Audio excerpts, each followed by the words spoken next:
Hello hello అన్న నమస్కారం అన్న. మధుసూదన్ రెడ్డి అన్న నా పేరు. మధుసూదన్ రెడ్డి సాబ్ ఎక్కడి నుంచి? నాగర్ కర్నూలు అన్న. నార్ కర్నూలు. ఇదా చెప్పన్నా, అంత మంచిదేనా? అంతా బాగానే ఉన్నా అన్న. అంత మంచిగా ఉంటే మళ్ళీ ఫోన్ ఎందుకు చేసినావే? మంచిగా అంటే మేము ఇంట్లో మంచిగా ఉండాలి కదా, బయటికి పోతే మంచిగా ఏం లేవు. అంతేనా?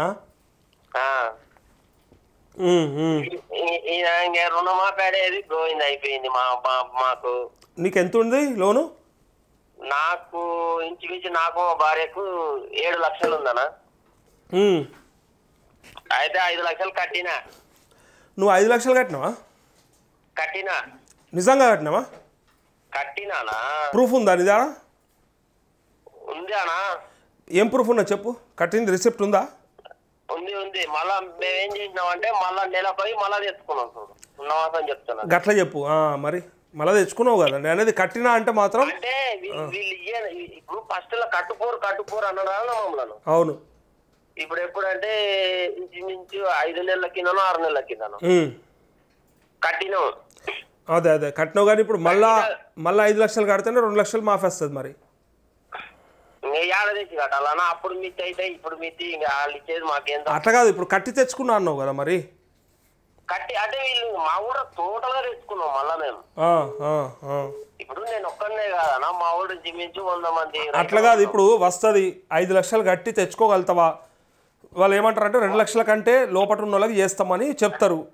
అట్లా కాదన్నా, మాకేం చెప్పాలంటే పలానా టైం వరకు మీరు కట్టండి, పలానా టైంకు మేము వేస్తాం అని చెప్తే వస్తుందా? అది వస్తుంది, ఆ షెడ్యూల్ వస్తుంది. అప్పుడు కట్టుకోగలుగుతావా? అది నేను అడిగేది. అలా కడతామన్నా. రైట్, అంతే. ఇప్పుడు అది వచ్చినాడు చెప్తా నేను. అది వచ్చే అవకాశం ఉన్నది. అది వచ్చినాడు మనం పోయి ఎంతైతే ఎక్స్ట్రా ఉందో అమౌంట్ కట్టాలి. ఇంకా మా అమ్మ వాళ్ళదేమో ఒక 10,000 ఉంటే కట్టినాం, అది తెచ్చుకోలే. ఓకే. రైతు బంధు పడ్డదా? రైతు భరోసా వచ్చిందా? రైతు భరోసా ఆడొచ్చిందన్న.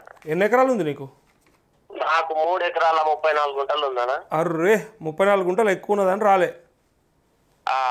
మా భార్యకేమో 4 ఎకరాల 20 గుంటలు ఉంది. అదే అందుకోసానికే రాలే. ఇంకా 4 మా బాబు 2 ఎకరాలు ఉంటే రాలేదన్నా. 2 ఎకరాలు ఉన్న వాళ్ళే పల్లె అంటే కొత్తగా ఎంట్రీ చేయించి. కొత్తగా ఎంట్రీ? ఆ కొత్త ఎంట్రీ వాళ్ళకి ఇంకా రాలేవు, టైం పడుతుంది. అంటే నెల 10 రోజులు అయింది. అదే కొత్త ఎంట్రీ అయితే టైం పడుతుంది. ఎంట్రీ చేసినాక మీరు ఏఈఓకి ఇచ్చొచ్చిర్రా అప్లికేషన్? ఏఈఓకి ఇచ్చినాము. మళ్ళా మేము అడిగినాము. అడిగితే ఇప్పుడు కాదు, వీళ్ళందరూ అయిపోయినాక ఇప్పుడు అదే వస్తాయి. కొత్త ఎంట్రీ అయిన వాళ్ళందరికి కూడా ఈ అందరు అయిపోయినాక వస్తాయి. కాకపోతే మీరు అప్లికేషన్ అయితే ఇచ్చేయాలి ఏఈఓకు. అంటే మేము మాడిగేషన్ చేసి 7 లక్షలు తీసుకున్నామన్నా. అదే అర్థమైంది. ఓకే. బ్యాంకుకు సరేనే, అర్థమైంది. ఓకే. హలో అన్నయ్య, నమస్తే అన్నయ్య. అన్న నమస్తే, గుడ్ మార్నింగ్. ఎన్ని రోజులు అన్న? 6 నెలలు అవుతుందన్న ట్రై చేయబట్టి. తలిగిందా? చెప్పండి అన్న. అన్న, నా పేరు పరుడిపల్లి చంద్రం. ములుగు డిస్టిక్ అన్న, మంగపేట మండలు అన్న. చెప్పండి అన్న. అయితే మనకు పోయిన గవర్నమెంట్ లో ప్రతిసారి ఒక్కసారి అంటే రైతు బంధు ఇస్తూ మొదలు పెడితే 2-3 రోజులలో అయిపోయేదన్న. కాదు 15 రోజులు పట్టేది. నా దగ్గర పూర్తి లెక్క ఉన్నది. 15 రోజులు కూడా ఓలకు పట్టేదంటే ఒక 15 ఎకరాల దాకా, 10 నుంచి 15 ఎకరాల దాకా అయిపోయేది. ఇక ఆ పైన ఉన్న వాళ్ళకు ఎక్కువ పైసలు కాబట్టి తర్వాత పడ్డా వాళ్ళు మెల్లగా వాళ్ళకేం ఆగం ఉండకపోవు. అయితే అన్న 20 ఎకరాలకు 30 ఎకరాలకు ఎప్పుడు పడ్డా వాళ్ళు పడుతున్నాయి కాబట్టి టెన్షన్ లేదు వాళ్ళకి. ఈ 10 ఎకరాల లోపలకు పాత ప్రభుత్వంలో ఖచ్చితంగా ఒక 10-15 రోజులలో పడుతుండే, నువ్వు అన్నట్టు కొంచెం అటు ఇటుగా. అంటే ఇంత ఎదురు చూపులు అయితే లేకుండా. నేను చెప్పేది ఏంటంటే ఇంత ఎదురు చూపులు లేవు. ఎదురు చూపులు కాకుండా అన్న, ఇది అసలు వస్తుందా రాదా అనేటువంటి సందిగ్ధం నుంచి బయటపడలేకపోతున్నాం అన్న. అసలు వచ్చుడైతే వస్తుంది గ్యారంటీ. నరేష్ అనే చెప్తున్నాడు, నాకున్న సమాచారం అధికారులు చెప్పింది బరాబర్ వస్తుంది. కానీ ఇక ఎప్పుడు అనేది లెక్క దొరుకుతలేదు మనకు కూడా. అయితే నాకు 3 ఎకరాల భూమి ఉందన్న నా పేరు మీద. ఓకే. మా ఆవిడ పేరు మీద 3 ఎకరాలు ఉంది. ఓకే. మాకు ఎప్పుడైనా సరే పడేది అది ఏమన్నా. కానీ ఇంతవరకు ములుగు డిస్టిక్ లో 2 ఎకరాలకి 3 ఎకరాలకి ఎవరికి పడలేదు. వీళ్ళేమో వీళ్ళ సోషల్ మీడియా ద్వారా వాళ్ళు చెప్తున్నారు. ప్రభుత్వ సోషల్ మీడియా ఉంటుంది కదా సార్. సోషల్ మీడియా కాదు, ఒక లెక్క అయితే ఇచ్చిండ్రు, ప్రెస్కి ఇచ్చిండ్రు. నేను మొన్న చూపిస్తే 3 ఎకరాల దాకా ఎంతెంత పడ్డాయని. 3 ఎకరాల వరకు మాకు మండలంలో ఎవరికి రాలేదు. మా ఊళ్ళో అయితే 300 మంది రైతులు ఉంటారన్న. ఇప్పుడు మీ జిల్లాలో పడ్డది చూపించిన కదా నేను లెక్క, ములుగు జిల్లాలో చూడలేదా మీరు? మేము మా వ్యవసాయ శాఖ అధికారిని అడుగుతా, ఆయన ఏమంటాడు అంటే శరాలు ఆయన పేరు. ఏమంటాడు? సార్ అసలు 3 ఎకరాలకు 2 ఎకరాలకు పడ్డాయా సార్ అంటే, పర్లేదు 3 ఎకరాలకు సోమవారం నాడు పడతాయి అన్నాడు మొన్న. సోమవారం దాకా చూద్దాం సార్, చూడకపోతే మా పరిస్థితి ఏంటి సార్ అంటే, మేమేం చేస్తాం అంటాడు. అరే మీరేం చేసుడే సార్, మరి మీరు ఎందుకు పడతలేవు? అందరేమో పేపర్లలో చూస్తున్నాం 3 ఎకరాలు పడుతున్నాయి 5 ఎకరాలు పడుతున్నాయి అని చెప్పేసి పేపర్లో వస్తా ఉంటది, మేము చూస్తా ఉన్నాం ఎప్పుడు పడతా అని ఎదురు చూస్తా ఉంటే. మరి మీరు కూడా ఏం కరెక్ట్ చెప్పకపోతే మేము ఎవరు అడగాలి సార్? ఏంది అని అంటే ఆయన సిక్క సమాధానాలు చెప్తాడు. ప్రభుత్వం దగ్గర డబ్బులు ఉండొద్దా అంటే, మరి ఎందుకు ఈ చేతగాని మాటలు చెప్పిండ్రు, ఎందుకు మమ్మల్ని ఆగం చేసిండ్రు? అంతకుముందు 5 ఎకరాలతోటి ఎట్లా గట్ట బతికేది, ఇప్పుడు 5 ఎకరాలు కాదు 5,000 కాదు మీ 7,500 ఇస్తానంటే రైతులు ఆశపడి వీనికి ఓటెత్తే. అన్న ఇవాళ మనం ఇవాళ ఏ డేట్లు ఉన్నాం మనం? ఇవాళ డేట్ ఎంత అన్న? ఇవాళ 17 అన్న. 17 డేటు. ఇగో 12 తారీఖు నాడు పేపర్ స్టేట్మెంట్ ఇచ్చిర్రన్న. పేపర్ స్టేట్మెంట్ ఇచ్చి ఎన్ని కోట్లు వేసినాం అనేది ఇక్కడ లెక్క చెప్పిర్రన్న. ఇప్పుడు ఈ లెక్క తప్ప లేకపోతే అంటే ఇప్పుడు ఎవరిని తప్పు పడదాం చెప్పిగా 3 విడతలల్లో వేసిన పైసలు 3వ విడతల 3 ఎకరాలకు ఇన్ని గానం వేసినామని ఇక్కడ పెట్టిండ్రు. ఇక్కడ లెక్క 557 కోట్లు రిలీజ్ చేసినట్టుగా ఉంది ఇక్కడ లెక్క.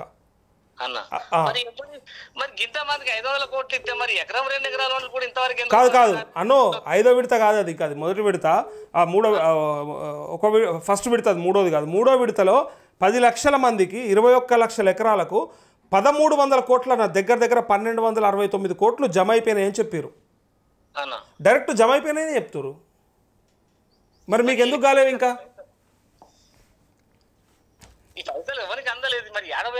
నా 1,300 కోట్లన్నా 3 ఎకరాల లోపున్న రైతులు 1,300 కోట్ల రూపాయలు రిలీజ్ చేసినామని డైరెక్ట్ జమ అయినాయని చెప్పారు. మరి మీకు ఎందుకు రాలేవు? అదే అర్థం కావట్లేదన్నా. ఇప్పుడు దానికోసమే ఏం చేయాలో అర్థం కావట్లేదు. పోయి మరి ఇక ఏమని మేము రైతులనే కలిసిపోయి టెంట్ వేసుకొని అక్కడ కూర్చోవాలా, ఎట్లా పడైతుంది అని చూస్తాను. గివిట్ల కోసానికి అట్లా అయిపోయింది మన పరిస్థితి. రుణమాఫీ ఏమో అట్ట చేసి పడదేంగే. ఆ రుణమాఫీ ఇంకొకటి అన్న, రుణమాఫీ విషయంలో నేను 1,70,000 రూపాయలు తీసుకున్నా. నా భార్య 1,70,000 ఆమె పేరు మీద ఉంది. మా ఇద్దరికి కలిసి సరే ఫస్ట్ ఏమో ప్రతి రైతుకి ఇస్తా అన్నాడు ముఖ్యమంత్రి. సరే అని నిజమే కావచ్చు అని చెప్పేసి ఓట్లు అయితే వేసినాం. తర్వాత ఏం చెప్పిండు, లేదు కుటుంబానికి ఒక్కరికే ఇస్తా అన్నాడు. ఒక్కరికే పోనీ నా పిల్లలకో నాకో పడాలి కదన్నా. ఆ 2 లక్షల వరకే పోనీ 2 లక్షలు అంటే పోనీ ఆ 1,70,000 నాకో నా భార్యకో పడాలి కదా. అది లేదు ఇది లేదు, ఎందుకు రాలేదు అన్నట్టు మన అన్ని బాగానే ఉన్నాయి. నేను రెన్యువల్ ఎప్పుడు కూడా నాది పెండింగ్ లేదు, నేను కట్టుకుంటూనే ఉన్నా తీసుకుంటూనే ఉన్నా. కానీ నాకైతే ₹1 రుణమాఫీ బాగాలేదు. మరి ఎందుకు బాగాలేదు అని చెప్తే అది ఒకటి ఇచ్చిండు. ఒకటి అది మొన్న 4వ విడతలో చెక్ ఒకటి ఇచ్చిండు చూడు, ఆ చెల్లని చెక్ ఏదో అన్నారు మొన్న. చెల్లని చెక్ ఎట్లా అవుతుంది కానీ కావచ్చు. సరే అని చెప్పేసి ఒక లిస్ట్ ఇచ్చిండు ఆయనే, అగ్రికల్చర్ ఆఫీసర్ ఇచ్చిండు చరణ్ సార్ అని. ఇస్తే అది పట్టుకొని చూస్తే అబ్బాయి నాకు వచ్చింది, నా భార్యకు వచ్చింది, ఊళ్ళందరికి వచ్చిందిరా, నేను బాగా సంతోషపడి ఇక ఇవాళ రేపు పడతాయని. ఇక మరి ఏమైంది సార్ పడ్డాయట. మరి ఏంటంటే పోయి బ్యాంకు పోయి కనుక్కోపోని సార్ అన్నాడు. మీ ఎన్ని ఎకరాలు మీది? నాది 3 ఎకరాలు, నా భార్య 3 ఎకరాలు అన్న. 3 ఎకరాలకు రాలేదు అన్నట్టు ఉంది కదా. అయితే ఇప్పుడు 1 ఎకరం లెక్క అయితే ఇప్పుడు మీరు ములుగా? ములుగన్న, ములుగు జిల్లా. అయితే 1 ఎకరంకి అయితే ఇక్కడ వేసినట్టుగా అయితే మన దగ్గర ఒక లెక్క ఉన్నది. ఆ ఎకరం వాళ్ళకు పడ్డాయట అన్న, కానీ కొంతమందికే పడ్డాయట, అది కూడా తక్కువ పడ్డాయి అంటున్నారు. అంటే 19,794 మందికి రైతులకు ఇక్కడ 13 కోట్లు వేసినట్టుగా లెక్క చూపించారు ములుగు డిస్టిక్లో. నేను అంటున్నా ఇప్పుడు ములుగులో అసలు మొత్తానికే పడలేదనేది తప్పు ముచ్చట. ఫస్ట్ 1 ఎకరం వాళ్ళకైతే లెక్క ఉన్నది. ఇక్కడ 2కు 3 కూడా లెక్క తీద్దాం, దొరుకుతుంది మనకు, తీపిస్తాను నేను. అయితే మీ దాంట్లో కూడా మరి ఆ అధికారి చెప్పిండు కానీ ఆ అధికారిని అడుగు, అంటే నాకే రాలేదా ఎవరికి రాలేదా గట్ల అడుగు. నేను అడిగితే లేదు సోమవారం అయితే వస్తాయి అన్నాడు. మరి సోమవారం రాకపోతే సార్ నేనైతే మీ దగ్గర మీ ఆఫీస్ ముందే టెంట్ వేసుకొని కూర్చుంటా. 10 మంది రైతులు మా దగ్గర ఉన్నారు, మా ఊళ్ళో ఎవరికి కాలేదు, మీ అందరం వచ్చి ఆడ కూకుంటాం అంటే ఆడ కూకుంటే అనే గవర్నమెంట్ తీసుకుపోయి లోపల నా కొడుకు నన్ను లోపల వేసేది రమ్మను వేస్తాయని కదా. ఏమైతుంది వేస్తాయని కాదు, భారత రాజ్యాంగం మీద ప్రమాణం చేసి ప్రజలను అందరినీ సమాన దృష్టితో చూస్తా, ఎక్కడ కూడా బంధుగణం గాని అధికార గణం గాని దుర్వినియోగం చేయాలని చెప్పినటువంటి ముఖ్యమంత్రులు మంత్రులు ఇవాళ ప్రజలకు ఇస్తానన్న మాటను వాళ్ళు నిలబెట్టుకోకపోగా రకరకాల రాజకీయ క్రీడలు ఆడుతూ వాడిని వీడి తిడుతూ వీడిని వాడి తిడుతూ అమ్మనా బూతులు తిట్టుకుంటూ ఇక మరి మహాసండోడు తిట్టడా అన్న కడుపండి వీళ్ళను ఏమన్నా వీళ్ళకేమన్నా ఉన్నదా? అరే ఓట్ల నాడు ఓట్ల పంచాయతీ పెట్టుకోరే కానీ ఇప్పుడు ఎక్కడ ఓట్లు పాడని రైతులకు ఇచ్చిన మాట నిలబెట్టుకోవడం కోసం ఇంక ఒక్కరికైనా సోయి లేదన్నా. అరే కడుపు రగిలిపోదన్న నిజంగా. ఇవాళ పంట ఇప్పుడు పొట్టకొచ్చిందన్న మళ్ళా రెండో పంట పొట్టకొచ్చింది. మందుల కన్నా కనీసం పురుగు మందులన్నా కొట్టిద్దాం అని చెప్పేసారంటే పైసలు లేక తాన్లాట. అక్కడికి పోయి సావుకారి కాడికి పోతేనేమో వాడు పైసలు ఇచ్చేటట్లేదా? అయ్యే పాదాపు అట్నే ఉండి మళ్ళీ అడిగాలి నీకు ప్రతిదానికి మేము ఇస్తే మీరెందుకు వ్యవసాయం చేసేదని వాళ్ళు అంటారు. ఆ పండిన పంట అటే పోయింది అప్పుల కింద. ఇక మొన్న ఇప్పుడు అదేంది మన భూభారతి ఏదో మళ్ళీ కొత్తది పట్టుకొచ్చినాడు పంచాయతీ. ఆ పంచాయతీ ఎట్లున్నదని అంటే అన్న ఇప్పుడు దాంట్లో ఇంతకు ముందు ఎవరైతే మన దాంట్లో కాస్తుదారు ఉంటాడో ఆ కాస్తు కాలం లేకపోయి ఉండే సరే పట్టదారు ఓడి ఉండే వాడే చేసుకునేది అయిపోయేది. కానీ అసైన్డ్ భూమి అలా నాకు కష్టం వచ్చి నా బిడ్డ పెళ్లికో నా కొడుకు పెళ్లికో అమ్ముకొని నాకు 3 ఎకరాలు భూమి ఉందన్న 1 ఎకరా అమ్ముకొని అప్పుల పాలు అప్పులు కట్టేసుకొని నా బిడ్డకో కొడుకో చదువులకో ఖర్చులకో ఉపయోగపడతాయి అని చెప్పేసి అనుకుంటా గానీ ఆ భూమి కొనే దిక్కు లేదన్న పరిస్థితి. అసైన్డ్ భూమి దాన్ని ఓడి కొంటలేడు. వాడిని పక్కన రిజిస్ట్రేషన్ భూమి ఉంటది, పక్కనే నాది అసైన్డ్ భూమి ఉంటది. వానికి 18 లక్షలు 20 లక్షల భూమి దాన్ని పెడతా అని వస్తాడు వాడు. వానికంటే మంచి భూమి నాది, నాకు వాటర్ బాగానే ఉంటది, మంచి పెద్ద మడికట్టే. మరి నడుకుంటారంటే వాడు కొంటలేడు ఏజెన్సీలా. ఈ మా పరిస్థితి చెప్పాలంటే అన్న దారుణంగా ఉందన్న. భూములు కూడా అమ్ముకుందా అని బతుకుదామన్నా కూడా బతకలేని పరిస్థితి ఉన్నది. ఇక మరి గవర్నమెంట్ ఏం చేస్తావో తెలియదు అన్న. ఇప్పుడు 1968లో ఎప్పుడు అయినటువంటి పట్టాలను ఇప్పటి వరకు 10 సంవత్సరాలు కాస్తులో ఉంటేనే భూములు సరే రెగ్యులరైజ్ చేసి వాళ్ళ పేరు మీద పట్టా చేస్తామని విన్నాం. కానీ గవర్నమెంట్ అది చేయకపోగా ఆ ఉన్న భూములకు కనీసం ప్రభుత్వమే తీసుకున్న అయిపోతుంది కదా అన్న. కష్టం ఉన్నది అన్న. నేను అమ్ముకోవాలి లేకపోతే చచ్చిపోయే పరిస్థితి ఉన్నదని అంటే ఆ ప్రభుత్వం కొనదు, ఇంకొకటి వచ్చి కొనడు. ఏం చేయాలన్నా నేను? ఇక భూభారత్ చట్టం మరి అదేటో చెప్తారో మరి. మీ బాధలు పట్టించుకుంటుంటే లేడు ఇప్పుడు ఓడు. ఎవ్వడు లేడన్న, ఎవ్వడు. అధికారులు పట్టించుకోరు, ఎమ్మెల్యేలు పట్టించుకోరు, మీ సీతక్క పట్టించుకోదు. సీతక్క ఎక్కడన్నా ఒకప్పుడు ఆమె ఉద్యమకారులాగా చూసినాం కానీ ఇప్పుడు ఆమె పూర్తి సంపూర్ణ రాజకీయాలు అయిపోయింది. ఇంకేంది ఇంకా ఇప్పుడు రాజకీయ నాయకురాలు అయిపోయి మంత్రి అయిపోయినాక ఇంకేమున్నది? రాజకీయ నాయకురాలు అయిపోయింది. ఇక ఆమెకు ఇప్పుడు ఏ పార్టీ అయినా మంత్రి ఎమ్మెల్యే సెమ్మడి తిరిగే చెంచగాలు ఉంటారు అన్న కొంతమంది. వీళ్ళు ఊళ్ళకి పోయి ఏం చేస్తారంటే ఇక తానా అంటే తందానంటాడు, పనియాడు మాట పనియాడు. అరే బోసుడికే మొన్న అంటే కదరా మాకెందుకు పైసలు రాలేదురా మరి మొన్న 7,500 అని ఇల్లు తిరిగి చెప్తారు కదరా కార్డులు పట్టుకొని బోసుడికే. మరి ఏమైందిరా అని అడిగితే వస్తాయి ఇంకా అందరికి వస్తానే నీకే రాలేదా, వస్తాయి ఆగరాదు అంటాడు ఇంకొకడు. ఇట్లాంటి ఒక లంపెన్ బ్యాచ్ అంతా కలిసి ఎలక్షన్లు అప్పుడు ఆమె దగ్గర ఇక ఇస్తారాకులో మెతుకులేరక తిన్నట్టు వాళ్ళు తీసుకొని కాంట్రాక్ట్ పైసలకో దానికో దీనికో వాళ్ళు ఏమడి తిరిగేటోళ్ళు వచ్చేసి వీళ్ళే ఓట్లు అడుగుతానికి వస్తారు రేపు పొద్దుగాల. కానీ స్థానిక ఎలక్షన్లు కనుక వస్తే అన్న ఒక్కడు కూడా రోడ్డు మీద తిరిగే పరిస్థితి ఉండేది. అంత లోపు చేస్తారట ఇవన్నీ కూడా. వాళ్ళకి చాలా ప్రెజర్ ఉంది. నువ్వు ఇప్పుడు మాట్లాడినన్ని మాటలను బట్టి చూస్తే ఇదంతా వాళ్ళకి తెలియదని కాదు, ఇలా వాళ్ళకి ముట్టలేదని కాదు, ఈ బాధ అంతా వాళ్ళకి తెలుసు. కానీ చేయలేని పరిస్థితులలో ఉన్నారు వాళ్ళు. కాబట్టి ఈ నెల 2 నెలల్లో కంప్లీట్ చేస్తామనే ఒక నమ్మకంతో ఉన్నారు. అందుకే ఎలక్షన్ పోదామని చూస్తారు. అప్పుడు మొన్న మా దగ్గర ముఖ్య కార్యకర్తలు సమావేశం పెట్టుకున్నారట అన్న కాంగ్రెస్ పార్టీ వాళ్ళు. ఏం సంగతి ఎట్లా ఉన్నదే, మనం ఊళ్ళలోకి పోవాలి, మనం చేసిన బ్రహ్మాండంగా చెప్పాలి, మనం చేసిన ముచ్చట్లా అంటే ఏం చెప్పిందో ఏం చేసిందో వాళ్ళకే అర్థం కావట్లేదు. వీళ్ళు చెప్తారు ఏంటంటే అక్క మా ఊళ్ళో 200కు 200 వస్తాయి అక్క, మొత్తం మడిమే మరలు మేమే వెళ్తాం అక్క అని వీళ్ళు చెప్తారట. సిగ్గుచారం ఉందో లేదో ఊళ్ళో మొత్తం రుణమాఫీ అయిపోయిందట. అదే మొత్తం రుణమాఫీ అయిపోయిందట. అయిపోయిందట, రుణమాఫీ అయిపోయింది. బ్రహ్మాండంగా పోయి అడుగుర్రి మీరు అని అంటే ఇక మాకు ఒక డౌట్ వస్తుంది. అరే ఇక వీళ్ళు కాంగ్రెస్ వాళ్ళకి వేసుకొని మరి ఏమైనా పేర్లు తీసుకుపోయి అక్కడ సీతక్క గారికి ఏమైనా ఇస్తే మంత్రి గారికి ఇస్తే వాళ్ళకి వేసుకుంటా మరి మా వాళ్ళకి ఎందుకు రావట్లేదు అనే ఒక డౌట్ వస్తుంది. అట్లా ఆ పనికి ఎవ్వరికి లేదు. రైట్, మా వాళ్ళు మీ వాళ్ళు వాళ్ళని లేదు. యాక్చువల్గా ప్రభుత్వమే డిసిషన్ తీసుకోవాల్సింది ఏంటంటే ఈ 2 లక్షల లోపు ఉండి కాని వాళ్ళు ఎవరైనా ఉంటే, ఇంకా పెండింగ్ ఉన్న వాళ్ళు ఉంటే, ఎవరెవరైతే అప్లికేషన్లు పెట్టుకోరు ఇప్పుడు కలెక్టర్ ఆఫీస్లలో ఎంఆర్ఓ ఆఫీసులలో ఇచ్చేచ్చారు పాపం కొంతమంది ఏఈఓ దగ్గర. వీళ్ళందరినీ కూడా కన్సిడర్ చేసి క్లియర్ చేయాలి లెక్కకైతే. సరే నేనేమంటా ఉన్నానంటే పక్కాగా కొంతమందికి అర్హత లేదనుకో, ఏదన్నా ఆయన రెన్యువల్ చేసుకోకపోవడమో, ఇంకో మిత్తి కట్టకపోవడమో, ఇంకేదైనా తప్పిదం చేయడమో, వేరే రకరకాల కారణాలు ఉంటే ఒకరిద్దరికి పోతే అది పర్వాలేదు, వాళ్ళని కూడా కన్సిడర్ చేయాలి లెక్కకైతే. కానీ అర్హత ఉండి కూడా ఇప్పుడు నాకేం ప్రాబ్లం ఉంది నాదేం తప్పు ఉన్నది అని చెప్పి అంటారు చూడు, అర్హత ఉండి రుణం మాఫీ కాకపోతే ఎంత బాధ అవుతుంది, అది నేను చెప్పేది. అర్హత లేనివానికి ఎరక మైండ్కి తెలుసు అది, అరే నేను కూడా తప్పు చేసిన రాబోయ్, నేను కూడా అయిపోతుంది వాడి చేస్తాను వీడి చేస్తాను లైట్ తీసుకున్నా అని అనుకుంటారు చూడు, వాళ్ళది ఏం కాదు, కొంత ఆయనకు తెలుసు కాబట్టి. అసలు తెలియకుండా నాదేం తప్పు లేకుండా నాది కాలేదు అనుకుంటారు చూడు, వాళ్ళది బాధ. నాదైతే అన్న నాది అన్ని క్లియర్ గా ఉన్నది అన్న, నాకైతే ఒక్క రూపాయి పర్లేదు. నేను ఇప్పుడు నేను కూడా అదే చెప్తున్నా, అందుకే అన్ని అర్హత ఉండి కానోళ్ళదే బాధ ఉంటుంది. ఎప్పుడైనా బాధపడేది ఎవరు, అరే నేను అన్ని బరాబరే ఉన్నా కదా నాకు ఎందుకు రాలేదు అనుకునే కదా బాధపడేది. సరే అన్న, okay, thank you. Thank you. ఒక్కనే చెప్తున్నా కదా, నీ కామెంట్ పెడతా అన్న మీ దాంట్లో చూడండి, నా చెప్తాయి పగిడిపల్లి చంద్రబాబు.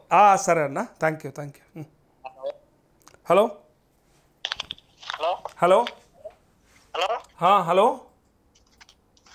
అన్న నమస్తే అన్న. నమస్తే, గుడ్ మార్నింగ్. మాది మహబూబ్నగర్ డిస్ట్రిక్ట్ అన్న. మహబూబ్నగర్ అన్న, చెప్పండి.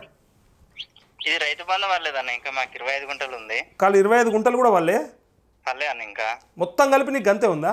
భూమి ఇంకా వేరే ఉందా? వేరే ఉంది, అంటే వేరే మండలంలో 22 ఎకరాలు ఉంది. 2 ఎకరాలు ఉంది. 2 ఎకరాలకు పడ్డదా? 2 ఎకరాలు కూడా వాళ్ళే. ఇంకా నిజం చెప్తున్నావా? పక్కానా? నిజమా అన్న? పక్కా. ఏఈకి ఫోన్ చేస్తేనేమో మేమైతే అప్డేట్ చేసినాము, అది ఇంతకు ముందు ఏపీజీబీ బ్యాంక్ ఉండే. ఓకే, అది మళ్ళా అడిగిన దాని గురించి ఏమన్నా ప్రాబ్లం ఉందా? అదే ఏం లేదు, ఆటోమేటిక్ అది అప్డేట్ అవుతుంది పడితే అని ఆయన అంటుండు. ఇప్పుడు వేరే బ్యాంక్ ఉంటే ఆ బ్యాంక్ మార్చినావు, నువ్వు అప్డేట్ ఇచ్చినావు బ్యాంక్. అదే అడిగినా, మళ్ళీ ఇవాళ తను అడిగినా ఏఈకి ఫోన్ చేసి, అవసరం లేదు ఆటోమేటిక్ అదే అప్డేట్ అవుతుంది. అయితే టైం పడుతుందిలే. నేనేమంటున్నా, నీది రెగ్యులర్గా పడే అకౌంట్ రెగ్యులర్గా ఉండే డీటెయిల్స్ అయితేనేమో అయిపోతుంది, అది రాకపోతే ఖచ్చితంగా అడుగుదాము. బట్ నీది కొంత బ్యాంక్ డీటెయిల్స్ మార్చినావు కదా, అప్డేట్ అవ్వడంలో డిలే అవ్వచ్చు. అప్డేట్ అయినప్పటికి కూడా మీకు లాస్ట్కు పడవచ్చు. అట్లా ఎందుకు మార్చినావు మరి? ఏం అవసరం ఉండే? అదే బ్యాంక్ ఉంటే అయిపోవాలి. లేదన్న, అది ఏపీజీబీ ఉండే కదా, ఇప్పుడు టీజీబీ బ్యాంక్ అయింది కదా. అవును, దాని గురించి అచ్చా, నువ్వు మార్చింది కాదా? ఓకే ఓకే ఓకే, కాదు మరి తప్పకుండా రావాలి మరి నీకు. నేను అనేది నువ్వే బ్యాంక్ డీటెయిల్స్ మార్చుకున్నావేమో అనుకున్నా. లేదు, ఇప్పుడు బ్యాంకు మారింది కదా, దాని గురించి వార్తలు అన్నట్టు ఫోన్ చేసి నేనే మారవలేదు. ఏపీజీబీ పోయి టీజీబీ అయింది కదా, దాని గురించి వార్తలు అన్నట్టు ఏ ఫోన్ చేస్తే అవసరం లేదు, మళ్ళీ అది ఆటోమేటిక్ అప్డేట్ అవుతుంది అని ఆయన అంటున్నాడు. Okay okay okay, automatic update అవుతుంది. సరే, నేను అనేది ఇప్పుడు మరి 25 గుంటలకు 2 ఎకరాలకు కూడా పడలేదు అంటే మరి నిజంగా అడగాల్సిందే మరి అధికారులని. ఎందుకు రుణమాఫీ కూడా కాలేదు, 2,30,000 ఉంటే 30,000 కూడా కట్టినా. మళ్ళీ కట్టినావా? ఓకే ఓకే, కట్టినా. అది టైం పడుతుంది అన్న. రుణమాఫీది అయితే మీకు తెలుసు, అది షెడ్యూల్ ఇస్తే తప్ప కాదు. ఈ రైతు బంధు అయితే అందరికి పడుతుంది. 3 ఎకరాలకు కూడా పడుతున్నాయని అంటారు కానీ అది ఎవరికి పడ్డాయన్న. 2 ఎకరాలు లెక్క చెప్పినా, చూసినావు కదా, 3 ఎకరాలు లెక్క చెప్పినా. మరి అయినా మీకు ఎందుకు పడలేదు అనేది ఒకసారి చెక్ చేయాలి. బట్ ఇక అందరి వస్తూ ఉన్నాయి కాబట్టి మెల్లగా పడుతుంది. కొంతమందికి మండే పడతాయి అంటే ఇలా పడతాయని చెప్పారట కొంతమందికి. అంటే ఇప్పుడు 25 ఎకరం ఉంటే అవి అయితే పడాలి, లేకపోతే 2 ఎకరాలు ఎప్పుడో పడాలి. ఒకసారి నువ్వు వాట్సాప్లో అయితే నాకు నీ పాస్బుక్ మెసేజ్ పెట్టు నాకు. ఓకేనా?